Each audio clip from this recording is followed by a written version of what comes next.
ಸ್ನೇಹಿತರೆ, ಸಮಗ್ರ ಸತ್ಯವೇದ ಅಧ್ಯಯನ ಕಾರ್ಯಕ್ರಮಕ್ಕೆ ಪ್ರೀತಿಯ ಸುಸ್ವಾಗತ.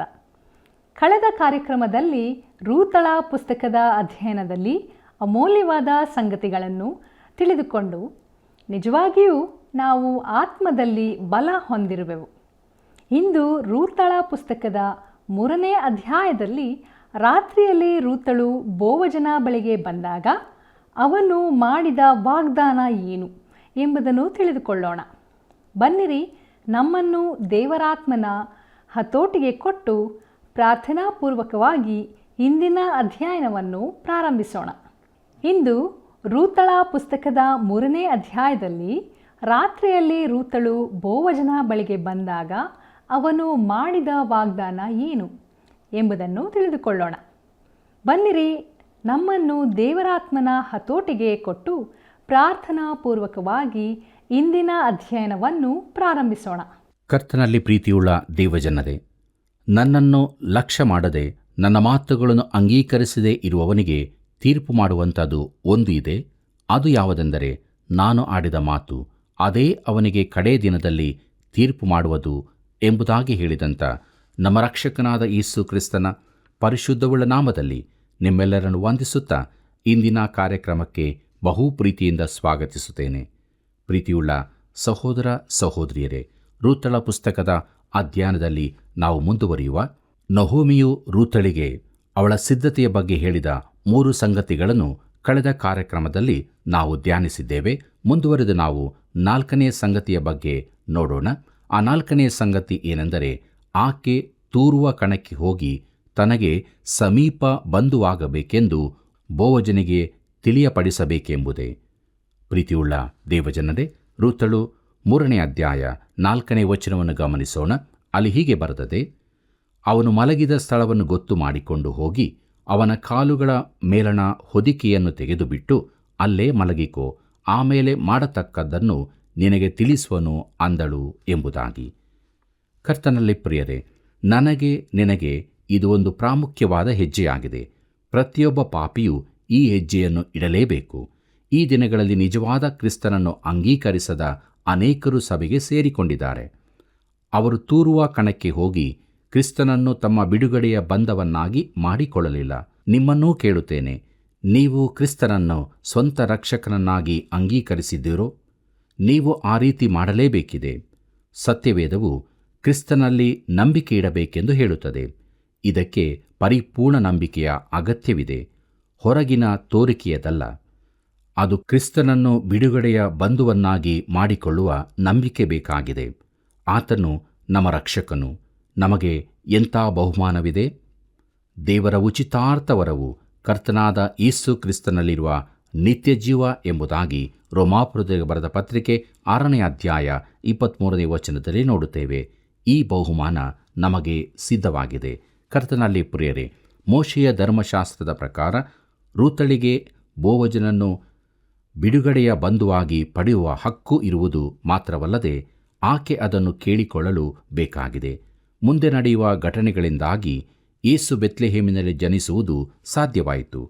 ಈ ಯುವತಿಯು ತನ್ನ ಅತ್ತೆಯ ಮಾತಿಗೆ ಒಪ್ಪಿಕೊಳ್ಳುತ್ತಾಳೆ. ಆಕೆ ಮಾಡಬೇಕಾದದ್ದರಲ್ಲಿ ಯಾವ ತಪ್ಪೂ ಇರಲಿಲ್ಲ. ಆಕೆ ಈ ತನಕ ಕೇಳಿಕೊಳ್ಳದ್ದರಿಂದ ಈಗ ಕೇಳಿಕೊಳ್ಳಬೇಕೆಂದು ಅತ್ತೆ ಹೇಳಿದಳು. ಪ್ರಿಯರೇ, ಅನೇಕರು ಕ್ರಿಸ್ತನ ನರಾವತಾರವನ್ನು ನಂಬುತ್ತೇವೆ ಎಂದು ಹೇಳುತ್ತಾರೆ. ಆದರೆ ಅವರು ಕ್ರಿಸ್ತನನ್ನು ಸ್ವಂತ ರಕ್ಷಕನನ್ನಾಗಿ ಅಂಗೀಕರಿಸಿರುವುದಿಲ್ಲ. ಕೆಲವು ವರ್ಷಗಳ ಹಿಂದೆ ಕೂಟವೊಂದನ್ನು ಮುಗಿಸಿ ಮುಂದಕ್ಕೆ ನಡೆದಾಗ ಒಂದು ಯೌವನಸ್ಥರ ಗುಂಪು ನನ್ನ ಬಳಿಗೆ ಬಂತು. ಅವರ ಮುಖ್ಯಸ್ಥನು ನನಗೆ, ಅಯ್ಯ, ನೀವು ಈ ಯುವಕನೊಂದಿಗೆ ಮಾತನಾಡಬೇಕು ಎಂದನು. ಸರಿ, ಏನು ಸಂಗತಿ ಎಂದು ಕೇಳಿದೆ. ಆಗ ಅವನು, ಈ ವ್ಯಕ್ತಿ ಕೂಟಕ್ಕೆ ಬರಲು ಒಪ್ಪಿಕೊಂಡಿದ್ದ. ಇಲ್ಲಿ ಅವನು ಕ್ರಿಸ್ತನನ್ನು ಅಂಗೀಕರಿಸಬಹುದೆಂದು ನಾವು ನಂಬಿದ್ದೆವು. ಆದರೆ ಹಾಗಾಗಲಿಲ್ಲ. ನೀವು ಅವನೊಡನೆ ಮಾತನಾಡಿರಿ ಅಂದನು. ನಾನು ಆ ಹುಡುಗನನ್ನು ಕೇಳಿದೆ, ನೀನು ಸತ್ಯವೇದನ್ನು ನಂಬುತ್ತೀಯೋ ಎಂದು. ಅವನು ಹೌದು ಎಂದನು. ನನಗೆ ಆಶ್ಚರ್ಯವಾಯಿತು. ಅವನು ನನ್ನೊಡನೆ ಆ ಕುರಿತು ಚರ್ಚೆ ಮಾಡಬಹುದೆಂದು ನಾನು ಭಾವಿಸಿದ್ದೆ. ಮುಂದಕ್ಕೆ ಜಲಪ್ರಳಯದ ಕಥೆಯನ್ನು ನೀನು ನಂಬುತ್ತೀಯೋ ಎಂದು ಕೇಳಿದೆ. ಅದು ವಿಚಿತ್ರ ಕಥೆಯಲ್ಲವೇ ಅಂದೆನು. ಅದಕ್ಕಾತನು, ಅದು ವಿಚಿತ್ರವಲ್ಲ ಅಂದನು. ನೀನು ಅದನ್ನು ನಂಬುತ್ತೀಯೋ ಎಂದಾಗ ಹೌದು ಅಂದನು. ಯೇಸು ಕ್ರಿಸ್ತನು 2023 ವರ್ಷಗಳ ಹಿಂದೆ ದೇವರ ಮಗನಾಗಿ ಬಂದನು. ಆತನು ಕನ್ಯೆಯಲ್ಲಿ ಹುಟ್ಟಿದವನೆಂದು ನಂಬುತ್ತೀಯೋ ಎಂದಾಗ ಹೌದು ಅಂದನು. ಆತನು ಅದ್ಭುತ ಕಾರ್ಯಗಳನ್ನು ಮಾಡಿದನೆಂದು ನೀನು ನಂಬುತ್ತೀಯೋ? ಆತನು ನಮ್ಮ ಪಾಪಗಳಿಗಾಗಿ ಕ್ರೂಜೆಯಲ್ಲಿ ಸತ್ತನೆಂದು ನಂಬುತ್ತೀಯೋ ಎಂದಾಗ ಹೌದು ಅಂದನು. ಮುಂದಕ್ಕೆ ನಾನು ಕೇಳಿದೆ, ಆತನು ಶರೀರಧಾರಿಯಾಗಿ ಸತ್ತವರೊಳಗಿಂದ ಎದ್ದು ಬಂದನೆಂದು ನಂಬುತ್ತೀಯೋ ಎಂದಾಗ ಹೌದು ಅಂದನು. ಆತನು ಪರಲೋಕಕ್ಕೆ ಏರಿ ಹೋದನೆಂದು ನಂಬುತ್ತೀಯೋ ಎಂದಾಗಲೂ ಹೌದು ಅಂದನು. ಇಷ್ಟೆಲ್ಲ ನಂಬುವ ಈ ವ್ಯಕ್ತಿಗೆ ಇನ್ನೇನು ಹೇಳಬೇಕೆಂದು ನನಗೆ ತಿಳಿಯಲಿಲ್ಲ. ಯವನಸ್ಥನೇ, ಕ್ರಿಸ್ತನನ್ನು ನಿನ್ನ ರಕ್ಷಕನನ್ನಾಗಿ ಅಂಗೀಕರಿಸಲು ನಿನಗೆ ಮನಸ್ಸಿದೆಯೋ ಎಂದಾಗಲೂ ಕೂಡಲೇ ಅವನು ಹೌದು ಅಂದನು. ಪ್ರೀತಿಯುಳ್ಳ ದೇವಜನರೇ, ಈ ತನಕ ಎಲ್ಲರೂ ಅವನ ಸಂಗಡ ಸತ್ಯವೇದದ ಕುರಿತು ಚರ್ಚೆ ಮಾಡಿದ್ದಾರೆ ಹೊರತು ನೀನು ಮೊಣಕಾಲ ಮೇಲೆ ಬಿದ್ದು ಕ್ರಿಸ್ತನನ್ನು ನಿನ್ನ ರಕ್ಷಕನನ್ನಾಗಿ ಅಂಗೀಕರಿಸು ಎಂದು ಯಾರೂ ಹೇಳಿರಲಿಲ್ಲ. ಅವನು ತೂರುವ ಕಣಕ್ಕೆ ಬರಬೇಕಾಗಿತ್ತು. ಇಂಥ ಅನೇಕರು ಈ ದಿನಗಳಲ್ಲಿದ್ದಾರೆ. ಪ್ರಿಯರೇ, ನೀವು ವೈಯಕ್ತಿಕವಾಗಿ ಕ್ರಿಸ್ತನನ್ನು ರಕ್ಷಕನನ್ನಾಗಿ ಅಂಗೀಕಾರ ಮಾಡಿದ್ದೀರೋ? ಆತನನ್ನು ನಿಮ್ಮ ರಕ್ಷಕನನ್ನಾಗಿ ಮಾಡಿಕೊಂಡಿದ್ದೀರೋ? ನೀವು ಆತನನ್ನು ನಂಬುವಾಗ ಕತ್ತಲೆಯಿಂದ ಬೆಳಕಿಗೆ ಬರುವುದರ ಅರ್ಥವನ್ನು ತಿಳಿದುಕೊಳ್ಳುತ್ತೀರಿ. ಪ್ರಿಯರೇ, ಈಗ ರೂತಳು ಹಾಗೆಯೇ ಮಾಡಬೇಕೆಂದು ನಹೋಮಿಯು ಹೇಳುತ್ತಾಳೆ. ಮುಂದಕ್ಕೆ ನಾವು ನೋಡೋಣ. ರೂತಳು 3ನೇ ಅಧ್ಯಾಯ 5 ಮತ್ತು 6ನೇ ವಚನವನ್ನು. ಅಲ್ಲಿ ಹೀಗೆ ಬರೆದದೆ, ಅದಕ್ಕೆ ಸೊಸೆಯು, ನೀನು ಹೇಳಿದ್ದನ್ನೆಲ್ಲ ಮಾಡುವೆನೆಂದು ಹೇಳಿ ಅತ್ತೆಯ ಆಜ್ಞೆಯಂತೆ ಕಣಕ್ಕೆ ಹೋದಳು ಎಂಬುದಾಗಿ. ಕರ್ತನಲ್ಲಿ ಪ್ರಿಯರೇ, ನಹೋಮಿಯು ರೂತಳನ್ನು ಮಾಡಬೇಕೆಂದು ಹೇಳಿದ್ದರಲ್ಲಿ ತಪ್ಪೇನೂ ಇರಲಿಲ್ಲ. ಅದು ತಪ್ಪಾದದ್ದಾಗಿದ್ದರೆ ನಹೋಮಿಯು ಹಾಗೆ ಮಾಡಲು ರೂತಳಿಗೆ ಹೇಳುತ್ತಲೇ ಇರಲಿಲ್ಲ. ಕಣದ ಕುರಿತಾಗಿ ಇಲ್ಲವೇ ಈ ನಿಯಮಗಳ ಕುರಿತಾಗಿ ಸರಿಯಾದ ಜ್ಞಾನವಿಲ್ಲದವರು ಇದನ್ನು ತುಂಬ ಟೀಕೆ ಮಾಡಿರಬಹುದು. ಆಕೆ ಅವನನ್ನು ಬಿಡುಗಡೆಯ ಬಂಧುವನ್ನಾಗಿ ಕೇಳಿಕೊಳ್ಳುವುದು ಅವಶ್ಯವಾಗಿತ್ತು. ಈ ತೂರುವ ಕಣವು ಸಾರ್ವಜನಿಕ ಸ್ಥಳವಾಗಿತ್ತು. ಅಲ್ಲಿ ಅನೇಕ ಮಂದಿ ಇರುತ್ತಿದ್ದರು. ನಹೋಮಿಯು ರೂತಳಿಗೆ ಹೇಳುವುದೇನೆಂದರೆ, ಕಣ ತೂರುವುದು ಮುಗಿದ ಬಳಿಕ, ಜನರೆಲ್ಲರೂ ಊಟವನ್ನು ಮುಗಿಸಿದ ಬಳಿಕ ಬೋವಜನು ಮಲಗುತ್ತಾನೆ. ಆಗ ನೀನು ಅವನ ಬಳಿಗೆ ಹೋಗಿ ಅವನ ಕಾಲಿನ ಮೇಲಿನ ಅವನ ಹೊದಿಕೆಯನ್ನು ತೆಗೆದು ನಿನ್ನ ಕಾಲುಗಳ ಮೇಲೆ ಹಾಕಿಕೋ. ಆ ಬಳಿಕ ಮಾಡಬೇಕಾದದನ್ನು ಅವನೇ ತಿಳಿಸುತ್ತಾನೆ ಎಂಬುದಾಗಿ. ಪ್ರಿಯರೇ, ಇದೆಲ್ಲವೂ ಬಹಿರಂಗವಾಗಿ ನಡೆಯಬೇಕಾದದ್ದು. ಇದರಿಂದ ಯಾವ ಕೆಟ್ಟದ್ದು ನಡೆದಿದೆ ಎಂಬ ಅನುಮಾನ ಬರಲಾರದು. ರೂತಳು 3ನೇ ಅಧ್ಯಾಯ 7 ಮತ್ತು 8ನೇ ವಚನವನ್ನು ಗಮನಿಸೋಣ. ಅಲ್ಲಿ ನಾವು ಹೀಗೆ ನೋಡುತ್ತೇವೆ, ಅತ್ತೆಯ ಆಜ್ಞೆಯಂತೆಯೇ ಕಣಕ್ಕೆ ಹೋಗಿ ಬೋವಜನು ಅನ್ನಪಾನಗಳನ್ನು ತೆಗೆದುಕೊಂಡು ಸಂತುಷ್ಟನಾಗಿ ರಾಶಿಯ ಬಳಿಯಲ್ಲಿ ಮಲಗಿದ ಮೇಲೆ ರಹಸ್ಯವಾಗಿ ಬಂದು ಅವನ ಕಾಲು ಮೇಲಣ ಹೊದಿಕೆಯನ್ನು ತೆಗೆದಿಟ್ಟು ಮಲಗಿದಳು. ಮಧ್ಯರಾತ್ರಿಯಲ್ಲಿ ಆ ಮನುಷ್ಯನು ಹೆದರಿ ಬೊಗ್ಗಿ ನೋಡಿ ತನ್ನ ಕಾಲುಗಳ ಬಳಿಯಲ್ಲಿ ಮಲಗಿರುವ ಹೆಂಗಸನ್ನು ಕಂಡನು ಎಂಬುದಾಗಿ. ಪ್ರೀತಿಯುಳ್ಳ ದೇವಜನರೇ, ಬೋವಜನು ಬಹಳ ಹೆದರಿದನು. ಅವನ ಹೊದಿಕೆ ಎಳೆಯಲ್ಪಟ್ಟಿತ್ತು. ಅವನು ಎದ್ದು ಕುಳಿತು ಕಾಲ ಬಳಿ ತಡಕಾಡಿದಾಗ ಅಲ್ಲಿ ಒಬ್ಬಾಕೆ ಹೆಂಗಸು ಮಲಗಿರುವುದನ್ನು ಕಂಡನು. ರೂತಳು 3ನೇ ಅಧ್ಯಾಯ 9ನೇ ವಚನ ಹೀಗೆ ಹೇಳುತ್ತದೆ, ಅವನು ಆಕೆಯನ್ನು, ನೀನು ಯಾರು ಎಂದು ಕೇಳಲು ಆಕೆಯು, ನಾನು ನಿನ್ನ ದಾಸಿಯಾದ ರೂತಳು. ನೀನು ಸಮೀಪ ಬಂಧುವಾಗಿರುವುದರಿಂದ ನಿನ್ನ ಹೊದಿಕೆಯ ಹಂಚನ್ನು ನನ್ನ ಮೇಲೆ ಹಾಕು ಅಂದಳು ಎಂಬುದಾಗಿ. ಪ್ರೀತಿಯುಳ್ಳ ದೇವಜನರೇ, ದೇವರ ವಾಕ್ಯದಲ್ಲಿ ಇದೊಂದು ಅತೀ ಸುಂದರವಾದ ಘಟನೆ ಎಂದು ನಾನು ತಿಳಿಯುತ್ತೇನೆ. ಆಕೆ ಹೇಳುವ ಮಾತಿನ ಅರ್ಥವೇನೆಂದು ತಿಳಿಯಿತೋ? ಆಕೆ, ನೀನು ನನ್ನ ಬಿಡುಗಡೆಯ ಬಂಧು ಆಗಬೇಕು, ನಾನು ಆ ರೀತಿ ನಿನ್ನನ್ನು ಕೇಳಿಕೊಳ್ಳುತ್ತಿದ್ದೇನೆ ಎಂದು ಹೇಳುತ್ತಿದ್ದಾಳೆ. ಪ್ರಿಯರೇ, ಇದು ಬೋವಜನ ಯೋಚನಾ ವಿಧಾನವನ್ನೇ ಬದಲಿಸಿತು. ರೂತಳ ಪುಸ್ತಕ 3ನೇ ಅಧ್ಯಾಯ 10ನೇ ವಚನವನ್ನು ನೋಡೋಣ. ಅಲ್ಲಿ ಹೀಗೆ ಬರೆದದೆ, ಆಗ ಅವನು, ನನ್ನ ಮಗಳೇ, ಯೆಹೋವನಿಂದ ನಿನಗೆ ಆಶೀರ್ವಾದವಾಗಲಿ. ನೀನು ಬಡವರು ಐಶ್ವರ್ಯವಂತರೂ ಆದ ಯವನಸ್ಥರನ್ನು ನೋಡಿ ಹೋಗಲಿಲ್ಲ. ಈಗ ನಿನ್ನ ಪತಿಭಕ್ತಿಯು ಮುಂಚೆಗಿಂತ ವಿಶೇಷವಾಗಿ ಪ್ರತ್ಯಕ್ಷವಾಯಿತು ಎಂಬುದಾಗಿ. ಪ್ರೀತಿಯುಳ್ಳ ದೇವಜನರೇ, ಅವನ ಮಾತಿನ ಅರ್ಥ, ನೀನು ಇಲ್ಲಿಗೆ ಬಂದಾಗ ಗಂಡನನ್ನು ಹುಡುಕಿಕೊಂಡು ಬರಲಿಲ್ಲವೆಂದು ಸ್ಪಷ್ಟವಾಯಿತು. ಆಕೆ ಶಾಂತವಾದ ಸ್ಥಳವನ್ನು ಆರಿಸಿಕೊಂಡಿದ್ದಳು. ಆದರೆ ಈಗ ಬೋವಜನನ್ನು ಬಿಡುಗಡೆಯ ಬಂಧುವನ್ನಾಗಿರಿಸಲು ಕೇಳಿಕೊಳ್ಳುತ್ತಾಳೆ. ಅವನು ಇದಕ್ಕೆ ಹಿಂದೆಗೆಯಲಿಲ್ಲ. ಆಕೆ ಈಗ ಕಾರ್ಯವನ್ನು ಬಹು ಜಾಣ್ಮೆಯಿಂದ ನಿರ್ವಹಿಸಿದಳು. ಈ ವಿಚಾರವನ್ನು 10 ಜನರೆದುರಿಗೆ ತರಬಹುದಿತ್ತು. ಮೋಶೆಯ ಧರ್ಮಶಾಸ್ತ್ರದ ಪ್ರಕಾರ ಆಕೆ ಹಿರಿಯರನ್ನು ಕೂಡಿಸಿ ಅವರ ಸಮಕ್ಷಮದಲ್ಲಿ, ನೀನು ನನ್ನ ಬಿಡುಗಡೆಯ ಬಂಧುವಾಗಬೇಕೆಂದು ಬಹಿರಂಗವಾಗಿ ಕೇಳಿಕೊಳ್ಳಬಹುದಿತ್ತು. ಅದು ನ್ಯಾಯಸಮ್ಮತವೇ ಆಗಿರುತ್ತಿತ್ತು. ಆದರೆ ನೊಹೋಮಿಯು ಈ ರೀತಿ ಮಾಡಬೇಕೆಂದು ಹೇಳಿದಳು. ಏನೆಂದರೆ, ಅವನು ನಿನ್ನ ಬಿಡುಗಡೆಯ ಬಂಧುವಾಗಿರಲು ಮನಸ್ಸುಳ್ಳವನಾಗಿರುತ್ತಾನೆ. ಆದರೆ ನಿನಗೂ ಅದು ಮನಸ್ಸುಂಟೆಂಬುದನ್ನು ಅವನಿಗೆ ತಿಳಿಯಪಡಿಸಬೇಕು. ರೂತಳು ನೊಹೋಮಿಯ ಮಾತಿನಂತೆ ಕಣದ ಸ್ಥಳಕ್ಕೆ ಹೋಗಿ ಬಹು ಮರ್ಯಾದಸ್ಥ ರೀತಿಯಲ್ಲಿ ತನ್ನ ಇಚ್ಛೆಯನ್ನು ಪ್ರಕಟಿಸಿಕೊಂಡಳು. ಬೋವಜನು ಈ ಮಾತನ್ನು ನಿರೀಕ್ಷಿಸಿಕೊಂಡಿದ್ದರಿಂದ ಅದಕ್ಕೆ ಕೂಡಲೇ ಒಪ್ಪಲು ಮನಸ್ಸು ಮಾಡಿದನು. ಆಕೆ ಕೇಳಿಕೊಂಡದರಿಂದ ಈಗ ಮಾರ್ಗ ಸರಾಗವಾಯಿತು. ಆದ್ದರಿಂದ ಬೋವಜನು ಮುಂದಿನ ಕಾರ್ಯಕ್ಕೆ ಅಡಿಯಿಡುತ್ತಾನೆ. ಕರ್ತನಲ್ಲಿ ಪ್ರೀತಿಯುಳ್ಳ ದೇವಜನರೇ, ನಮಗೊಬ್ಬ ರಕ್ಷಕನಿದ್ದಾನೆ.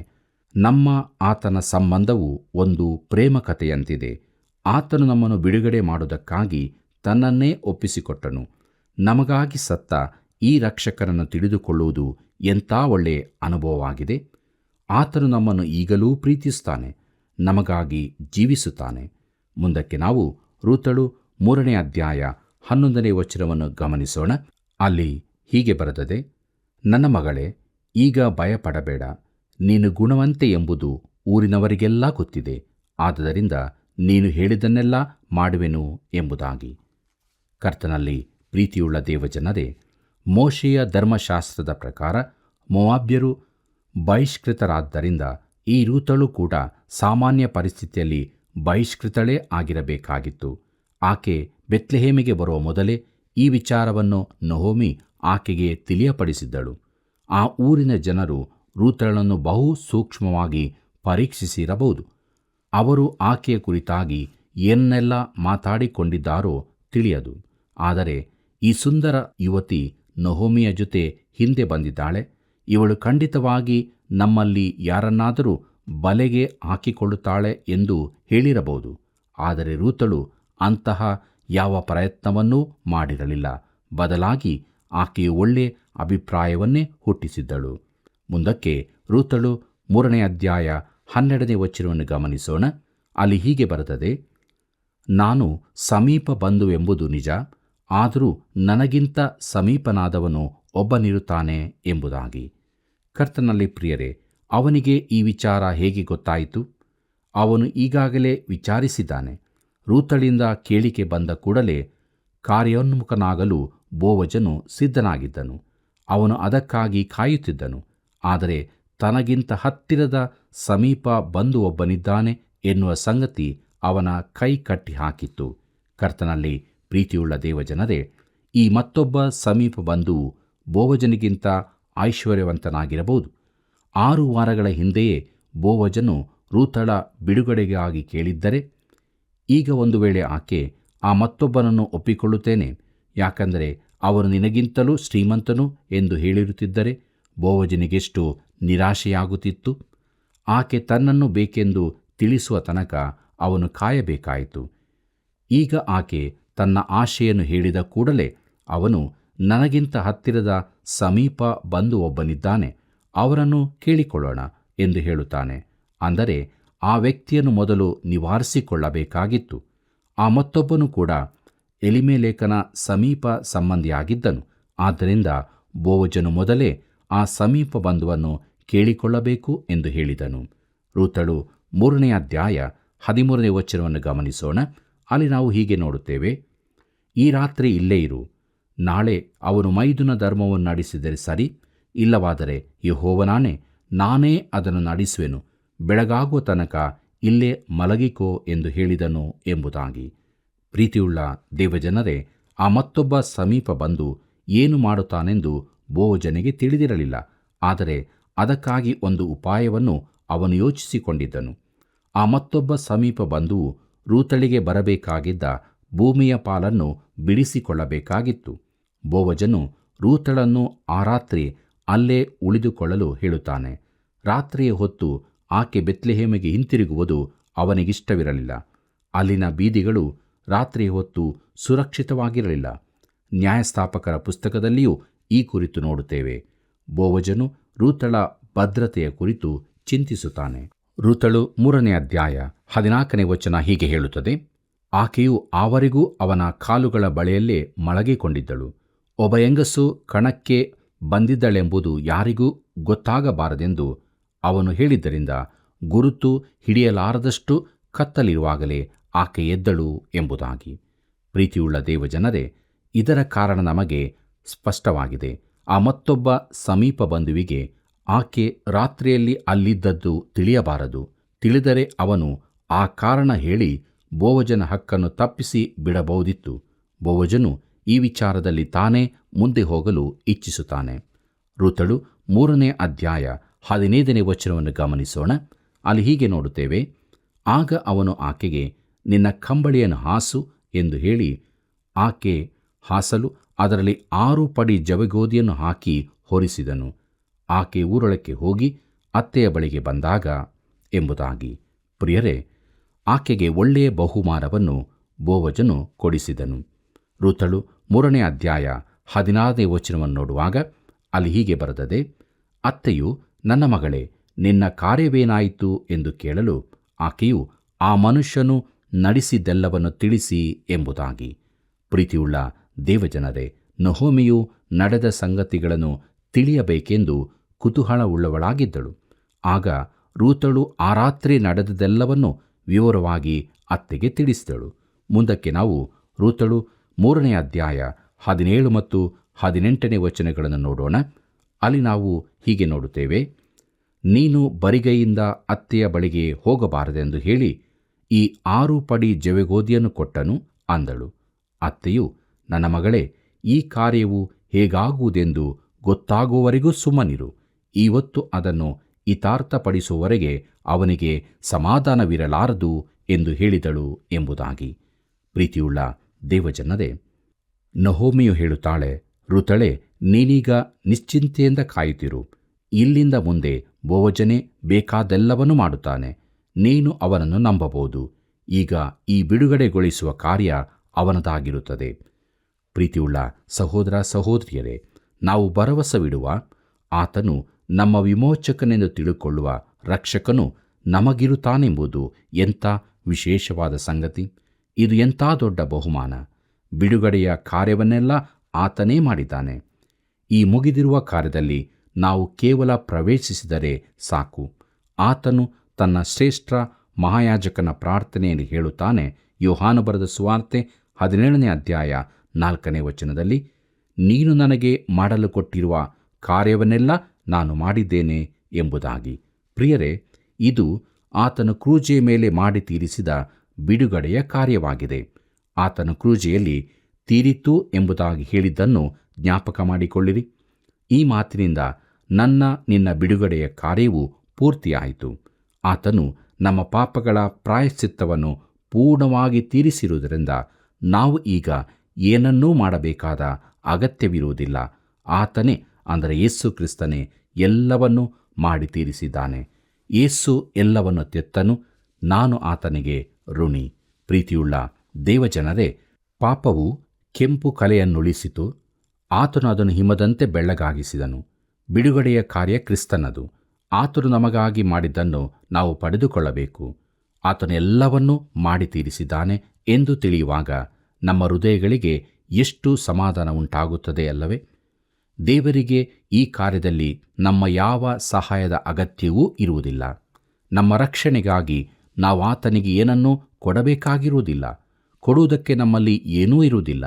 ನಾವು ಎಲ್ಲವನ್ನೂ ಆತನಿಂದಲೇ ಹೊಂದಿಕೊಳ್ಳಬೇಕು.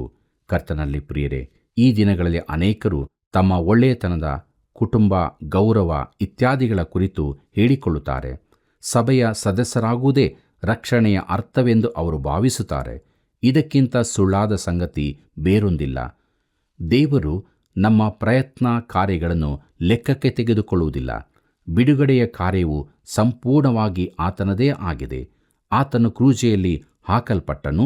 ಯೋಹಾನ ಬರೆದ ಸುವಾರ್ತೆ 3ನೇ ಅಧ್ಯಾಯ 14 ಮತ್ತು 15ನೇ ವಚನ ಹೀಗೆ ಹೇಳುತ್ತದೆ: ಮೋಶೆಯು ಅಡವಿಯಲ್ಲಿ ಆ ಸರ್ಪವನ್ನು ಜನರು ನೋಡಿ ಜೀವದಿಂದುಳಿಯಬೇಕೆಂದು ಎತ್ತರದಲ್ಲಿಟ್ಟ ಹಾಗೆ ಮನುಷ್ಯಕುಮಾರನು ತನ್ನನ್ನು ನಂಬುವವರೆಲ್ಲರೂ ನಿತ್ಯ ಜೀವವನ್ನು ಪಡೆಯಬೇಕೆಂದು ಎತ್ತರದಲ್ಲಿಡಲ್ಪಡಬೇಕು ಎಂಬುದಾಗಿ. ಪ್ರಿಯರೇ, ಆತನು ಕ್ರೂಜೆಯಲ್ಲಿ ಮಾಡಿ ತೀರಿಸಿದ ಕಾರ್ಯದ ನಿಮಿತ್ತವಾಗಿ ದೇವರು ನಮ್ಮನ್ನು ರಕ್ಷಿಸುತ್ತಾನೆ. ಇಬ್ರಿಯ ಗ್ರಂಥಕರ್ತನು ಹೇಳುತ್ತಾನೆ, ನೀನು ನನಗೋಸ್ಕರ ಒಂದು ದೇಹವನ್ನು ಸಿದ್ಧಪಡಿಸಿದ್ದಿ ಎಂಬುದಾಗಿ. ದೇವರಿಗೆ ಯಾವ ಯಜ್ಞವಾಗಲಿ ಕಾಣಿಕೆಯಾಗಲಿ ಬೇಕಾಗಿಲ್ಲ. ಹಳೆ ಒಡಂಬಡಿಕೆಯ ಯಜ್ಞಗಳೆಲ್ಲ ಮುಂದೆ ಬರಲಿರುವ ರಕ್ಷಕನಾದ ಕ್ರಿಸ್ತನ ಯಜ್ಞಕ್ಕೆ ಮುಂಗುರುತುಗಳಾಗಿದ್ದವು. ನಾವು ಆತನನ್ನು ಒಪ್ಪಿಕೊಂಡು ಅಂಗೀಕರಿಸುವುದರಿಂದಲೇ ರಕ್ಷಣೆಯು ನಮ್ಮದಾಗುತ್ತದೆ. ನಮ್ಮ ನಂಬಿಕೆಯು ನಮ್ಮನ್ನು ರಕ್ಷಿಸುವುದಲ್ಲ, ಕ್ರಿಸ್ತನೇ ನಮ್ಮನ್ನು ರಕ್ಷಿಸುವಾತನಾಗಿದ್ದಾನೆ. ಸ್ಪರ್ಜನ್ ಬೋಧಕರು ಹೀಗೆ ಹೇಳಿದ್ದಾರೆ, ಕ್ರಿಸ್ತನ ಮೇಲಿನ ನಮ್ಮ ಹಿಡಿತವು ನಮ್ಮನ್ನು ರಕ್ಷಿಸುವುದಲ್ಲ, ಕ್ರಿಸ್ತನು ಮಾತ್ರವೇ. ಕ್ರಿಸ್ತನ ಮೇಲಣ ನಿನ್ನ ನಂಬಿಕೆಯೂ ಅಲ್ಲ, ಅದು ಒಂದು ಸಾಧನವಾಗಬಹುದು. ಕ್ರಿಸ್ತನಲ್ಲಿನ ಸಂತೋಷವೂ ನಿನ್ನನ್ನು ರಕ್ಷಿಸುವುದಿಲ್ಲ, ಕ್ರಿಸ್ತನು ಮಾತ್ರವೇ. ಪ್ರಿಯರೇ, ಕ್ರಿಸ್ತನ ರಕ್ತ ಆತನ ಕಾರ್ಯವೇ. ಕ್ರಿಸ್ತನು ನಮಗಾಗಿ ಸಂಪಾದಿಸಿದ ರಕ್ಷಣೆಯನ್ನು ಹಿಡಿಯಲು ನಂಬಿಕೆ ಸಹಾಯ ಮಾಡುತ್ತದೆ ಅಷ್ಟೇ. ನಾವು ಒಂದೋ ಆತನನ್ನು ನಂಬಬೇಕು, ಇಲ್ಲವೇ ನಂಬದಿರಬೇಕು. ನಡವಣ ಮಾರ್ಗ ಯಾವುದೂ ಇಲ್ಲ. ಒಂದೋ ಆತನಲ್ಲಿ ವಿಶ್ರಾಂತಿ ಹೊಂದಿರಬೇಕು, ಇಲ್ಲವೇ ನಿನ್ನ ರಕ್ಷಣೆಗಾಗಿ ಸ್ವಪ್ರಯತ್ನ ಮಾಡುತ್ತಿರಬೇಕು.